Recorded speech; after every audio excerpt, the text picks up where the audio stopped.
Anyways, the draft is, I mean, it's literally here, guys. But, yeah, let's get this mock draft done with. Crazy things are about to go down.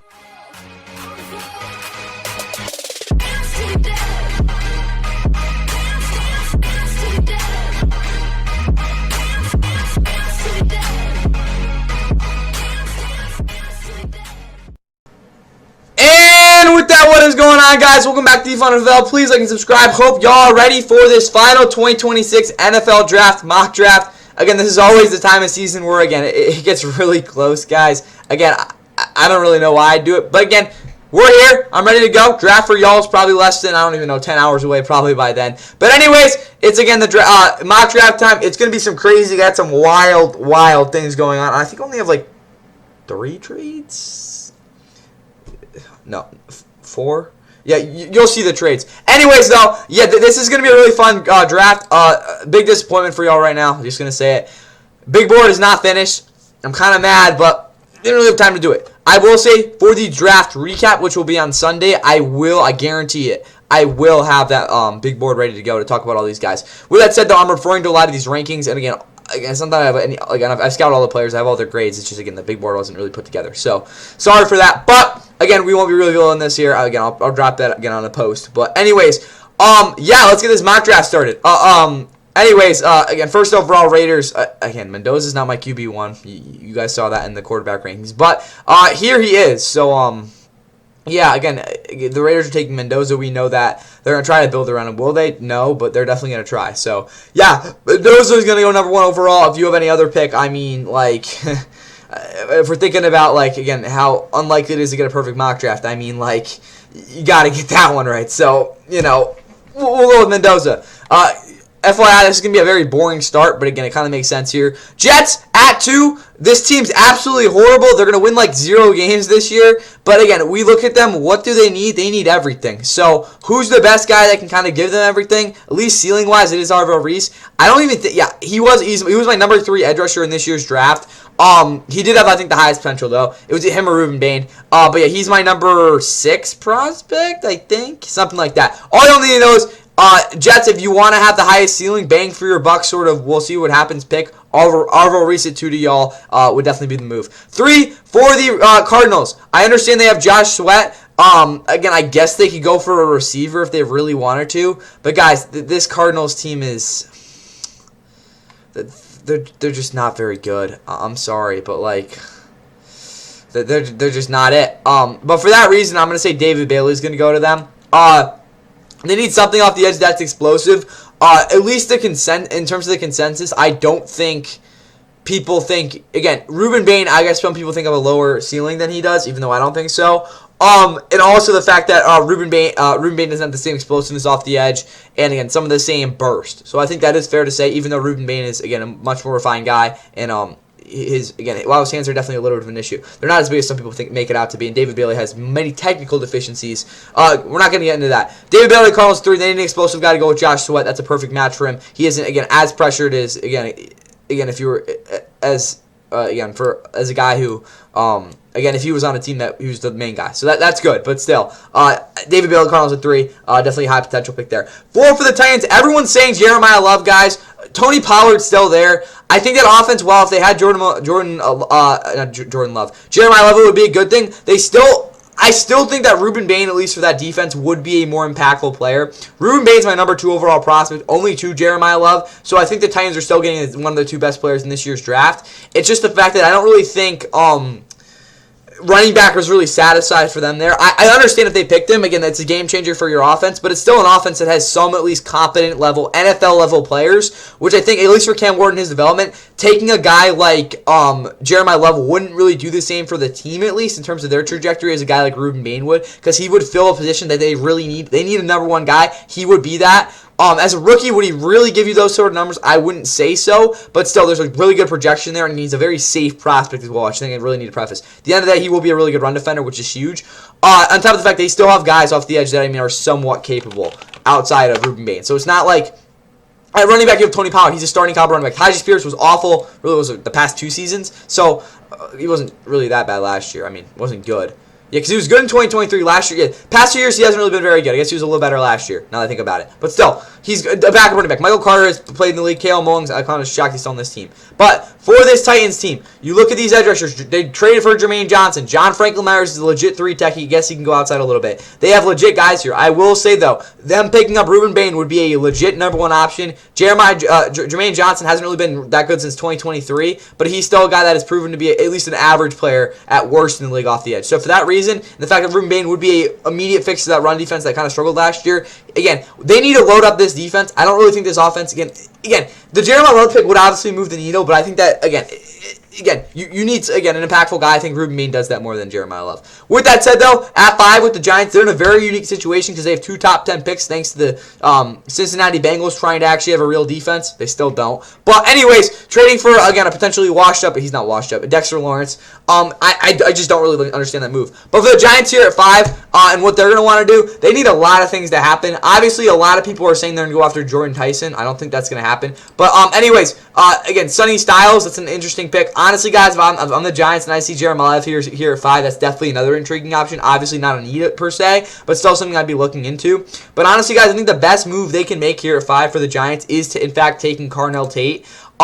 He is their best receiver to match with Malik Nabers. They're very similar, at least athletically in the air. But the thing about Carnell Tate is he's able to kind of take some of that one-on-one pressure off of Malik Nabers to where Malik Nabers can play the Z. He doesn't need to be that X every single snap. Obviously, Darnell Mooney isn't exactly, again, a true slot receiver, but he can still fill that role when they need him to. Malik Nabers can play anywhere. But I think if we're looking at Malik Nabers and him coming off the ACL injury, they need at least a guy that can be a #1 receiver. Is Carnell Tate all that? Probably not. But again, even Darius Slayton, he's proven he can be the exit time. Obviously, his release isn't great, but still, again, you got a lot of different variations you can do with these guys. They need a third receiver in there because, again, I don't really see Malik Nabers really getting up to speed. Again, I don't see him having an insane season next year, just to be honest with you guys. Who really knows? But they need 3 guys they know are going to be fully healthy and ready to go next season at receiver. They only have 2 guys that I think are even somewhat competent. For that reason, I think Carnell Tate has to be their pick here. Jordan Tyson would be nice, but you'll see why. And then Mekhi Lemon, again, he's just going to get tossed. What do you want, another Wan'Dale Robinson in this offense? Like, let's be honest, guys. But anyways, nothing against Mekhi Lemon. He's an absolute beast. But yeah, Carnell Tate here at 5. Perfect pick for the Giants. Now we go to the Browns at 6. The Browns need a lot of different things. You look at last year's draft, what did they do? They traded back because they needed a lot of things. They still satisfied some needs. Honestly, guys, I think a similar strategy in this year's draft could, again, amount to a similar result, which was them having, my 3rd ranked draft last year. I think that strategy will again really stick if they go to it. For that reason, I see the Browns trading back here. You guys will see if you're a Browns fan, you're still going to get what you need. But I see them trading back to the Los Angeles Rams, who, if you don't know, really don't love their first round picks. They're going to swap the 6th overall for the 13th overall pick. They're going to give up a 2nd next year, and they're going to get like a 4th in return. Wait, can I do that? What about a 3rd? 3rd and, yeah, they'll give up a 2nd next year, and a 4th, they'll get a 4th, wait, can I do a 3rd this year? Yeah, they're going to trade a 1st, and they'll get a 3rd next year, for the Browns, because the Browns are obviously going to suck next year with Deshaun Watson. But yeah, that's my trade, and with the 6th overall pick, I think the Rams are going to pick their wide receiver 2, wide receiver 2 of the future in Jordan Tyson.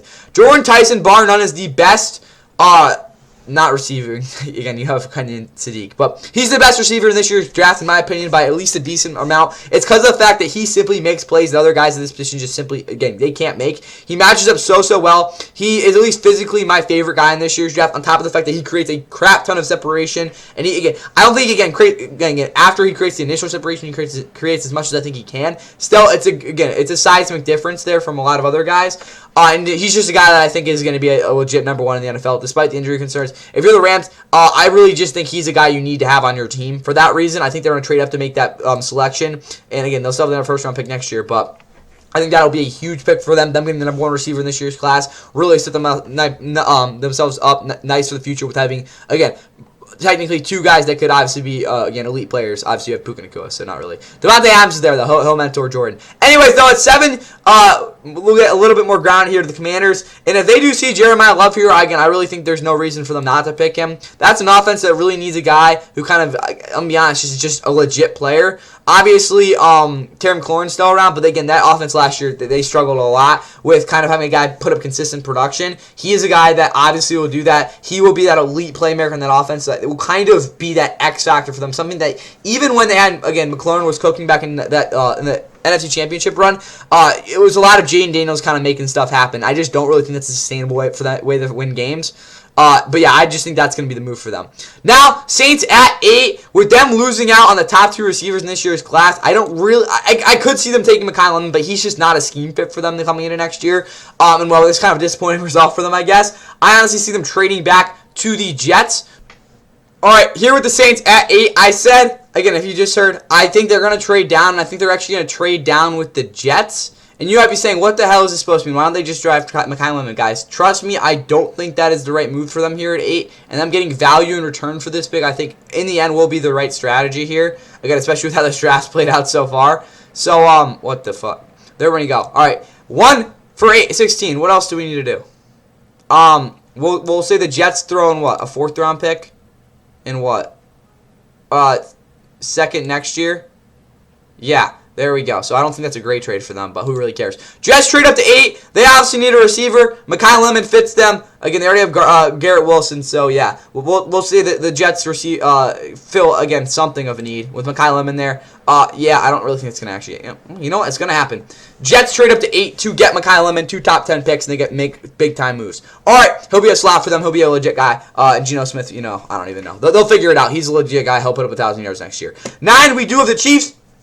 And for their pick, they don't have a receiver to go after. They certainly have one of the best players in this year's draft. That's Kenyon Sadiq. I don't think it'll actually be, again, if the Chiefs, again, they're going to pull the trigger here. They need high-impact players. Obviously, again, a guy like, where is he?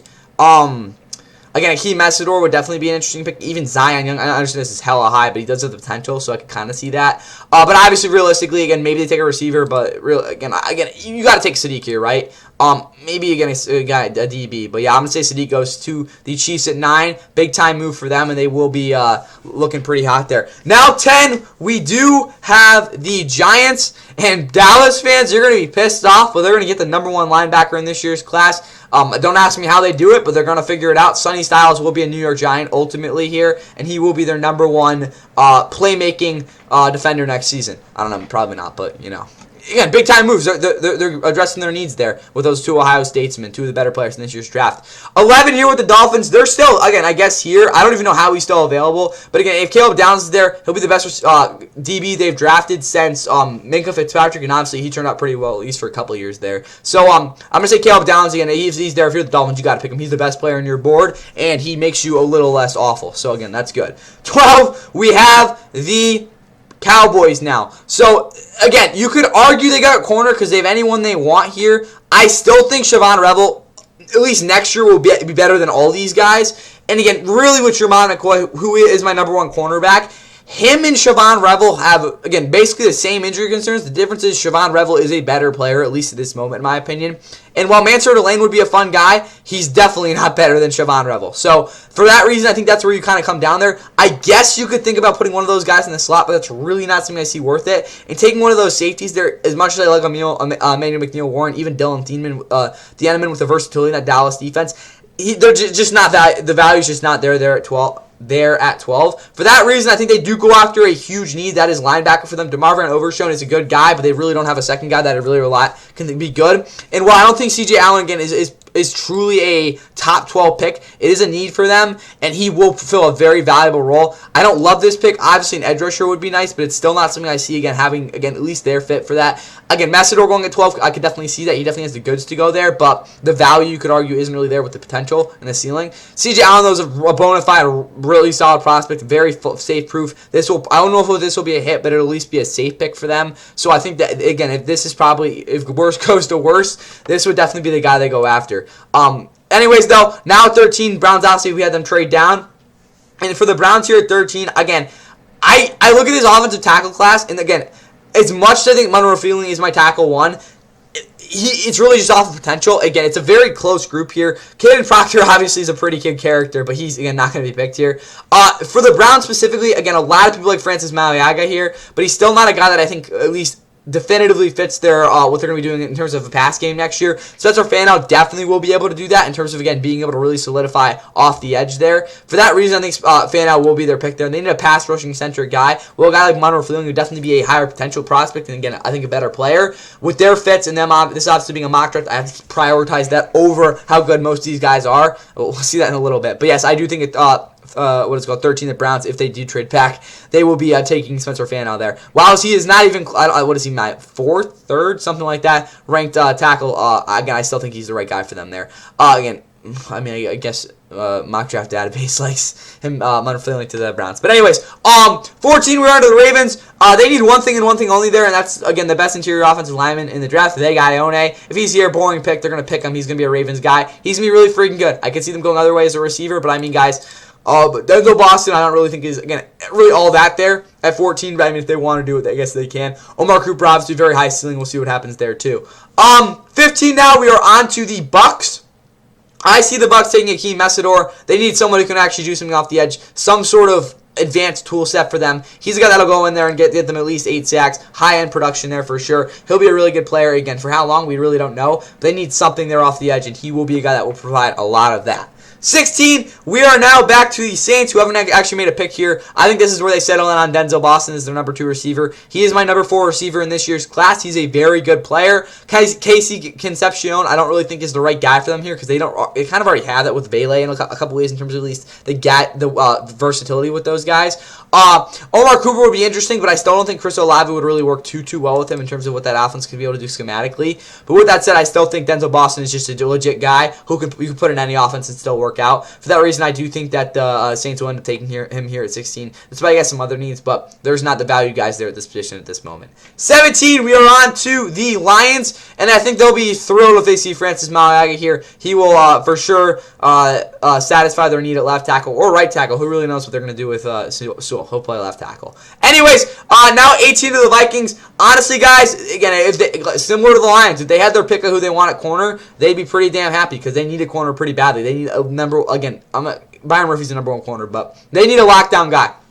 For that reason, I think if they see Jermon McCoy here, he's the most talented cornerback in this year's draft class, in my opinion. He's my number 1 corner. I think they end up taking him here. The talent's definitely there. It's just, again, the kind of injuries. But they've dealt with injuries in the past, or at least kind of rolled the dice with that with a guy like Lewis Cine. But still, I have the Vikings getting Jermon McCoy there at 18. 19 out of the Panthers. Yeah, there's a little bit of string here. I'm saying Omar Cooper Jr. I mean, I guess Eli Stowers could go here, but, like, no. So, for that reason, I think Omar Cooper Jr. would be the right pick for them. The other guy that's simply just better than what they had with Xavier Legette, which is definitely a little bit of a question mark there coming into this year's draft. But still, again, if the Panthers see Omar Cooper Jr., though, this is, again, it's kind of their best bet here is at least a playmaker on the offense who could definitely be a good second option to Ted McMillan, who's obviously a fantastic player. Now we move on to 20. Back to the Cowboys. They're still around, I guess, here. Again, this is where I think they actually end up pulling the trigger at cornerback. Again, Mansour Delane's here. Again, it's just undeniable. This is just such a high-value pick. You got to take him here. Don't really matter where you put him, but he's got to be in this defense at that. So as much as I kind of backlash there at 12 because there were better options for them, I do think it, again, this could have been, you could honestly flip-flop those, to be honest with you guys. So I was a little bit trolling there. But still, that's where you take him in. He's got to be picked there. Anyways, 21, we're on to the Steelers. I actually think they're going to make a pick here, and I think they're going to make a very good one. That is Monroe Freeling, my number 1 tackle prospect. They need something. Again, it really is a solidified guy. Broderick Jones is not the answer there. Monroe Freeling will definitely, I think, have a chance to starting there. Him and Troy Fatano, which would be a really fun duo. All right, 22 with the Chargers. Very rare AFC contender trade. I actually have them trading back here, and that's just simply because they don't really have the I think there's a little bit of value what they're gonna do here. I think there's some confidence. In Buffalo, I think they're a team that doesn't. Again, I don't think they're gonna really want to risk their guys going down here. And for that reason, I think they're gonna end up trading a what is a 5th round pick work? Yeah, they're gonna trade up 4 spots in a 5th round pick to end up making their selection here. And I think this is where the first of these 2 safeties goes down. For that being Dylan Thieneman, he's a guy I really think they can kind of build kind of a lot of their zone sets around this season. And again, he's just like that in a lot of ways, and you can kind of rely on him over the back end. That's something they, again, haven't truly had for a couple of years now. So for the Bills, I think that's definitely a trendsetter for them, especially with the Eagles having a history of picking those, a guy like Cooper DeJean. Anyways, though, we're at 23 with the Eagles. Again, if Emmanuel McNeil-Warren's the guy they have to pick, they're definitely going to pick him. He's my safety, too. He's a very dynamic player. Again, while there's some, athletic concerns with him, he's still a guy that I think definitely satisfies that. All right, back on track here. Emmanuel McNeil-Warren. Again, if he's there, bro, like, they're going to take him, okay? They need a safety pretty badly, someone to get a dynamic play in that as a DB. They obviously have Quinyon and Cooper DeJean. They need that third dude. He will be that third dude. All right, 24 for the Browns. I think they're going to take a receiver here. Again, we already addressed the tackle situation. I guess they could go corner. That's definitely a position of value that's, again, here. Same time, though, I don't know if that's, again, at least a strategic move here, because they can still honestly get one of these guys pretty high in the second round. So, like, they pick pretty close here. So that's where really my head's at with them. Same time, though, again, is there really a great receiver for them to pick? Not really. Could they trade out? For sure. But I honestly think Chris Brazzell, at least we're talking about it as a deep threat, something that, again, you could really say they have. We're calling an audible. We're going to go with mock draft database here. We're going to say Casey Concepcion, because now that I think about it, yeah, they kind of do need a slot receiver. So, yeah, I'm okay with that pick. You know what? We're going to go with the mock draft simulator here. No, realistically, though, that actually makes sense. So, yeah, Casey Concepcion's a first-round pick. Good for him. 25, we're on to the Bears. Yeah, Keldrick Folk. He's a perfect fit for them. He's I don't even call it a Diamond guy. He really just attacks the edge. Very violent hands. Awesome combination there. Again, perfect mold with Montez Sweat there. I'm not comping those two. Still, though, again, very good combination with that. He's a perfect Bears guy. See them taking him there. And if he goes in the top 10, I will scream.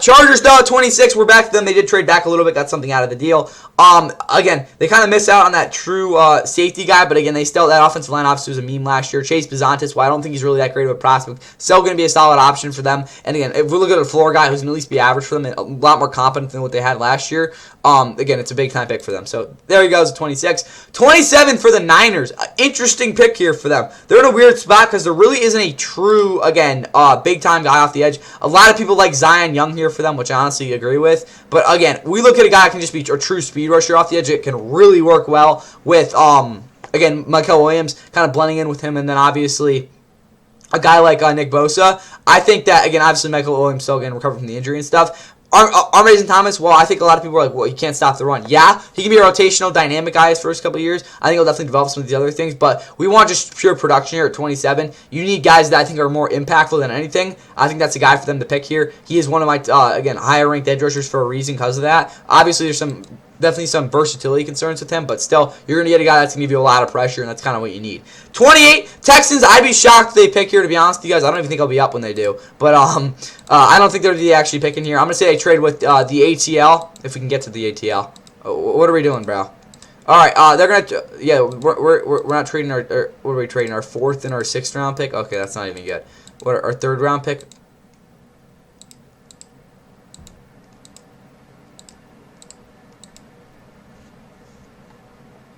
What do we have next year? I don't know where their 2nd round pick. This is a glitch. I will say they're a 5th, 6th round pick. Are you kidding me?